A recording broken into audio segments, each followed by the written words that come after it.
अस्सलाम वालेकुम दोस्तों, जॉली अजीम हाजिर है फिर एक नई वीडियो के साथ। दोस्तों आज मैं आपके लिए घर में जो घर की टिप है, घरेलू टिप लेकर आया हूँ, किचन टिप लेकर आया हूँ, होम टिप लेकर आया हूँ। बहुत ही फ़ायदेमंद है और अक्सर जो हमें इससे बहुत प्रॉब्लम होती है, मुश्किल होती है, तो ये आपके लिए इजी मैं लाइक कर आया हूँ।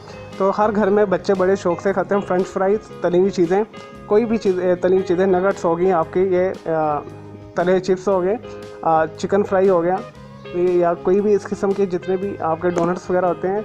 तो जब उसमें एक मसला ये होता है, वो वेजिटेबल घी या ऑयल के अंदर हम जब उसे फ्राई कर रहे होते हैं, तो वो बहुत ही ज़्यादा जो है ना घी या ऑयल को एब्जॉर्ब कर लेते हैं। इससे बचने के लिए आपने तेल गरम जब करना है तो उसके अंदर ठंडे तेल में आपने 1 टेबल स्पून के करीब सिरका डाल देना, वाइट विनेगर डाल देना है और उसे मिक्स करके और हल्की आंच के ऊपर आपने गर्म करके फुल तेज़ कर लेना है, जितने आपको रिक्वायर्ड है फ्राइड करने के लिए चीज़ें।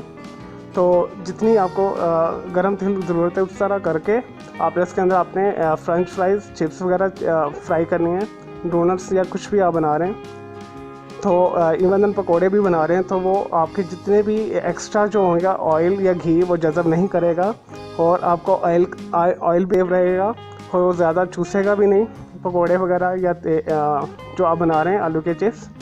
तो ये एक छोटी सी टिप थी, इसे ज़रूर कीजिएगा। इससे आपका ऑयल भी बचेगा और आपके जो ड्राई फॉर्म में आपके कुरकुरे खस्ता बनेंगे पकोड़े और जो भी आप चीज़ें बना रहे हैं। चलो मैं दोस्तों उम्मीद करता हूँ आपको मेरी ये वीडियो टिप पसंद आई होगी। इस वीडियो को लाइक करें, कमेंट्स करें और शेयर कीजिएगा। मेरा दूसरा चैनल है ग्राफिक्स एंड आर्ट्स का कलर क्लाउड के नाम से, उसे भी आप सब्सक्राइब कर लें और मेरे दोनों चैनल के बेल आइकन को ज़रूर क्लिक कीजिएगा ताकि आपको लेटेस्ट अपडेट्स और नोटिफिकेशन मिलते रहे। ओके जी, अल्लाह हाफिज़, टेक केयर।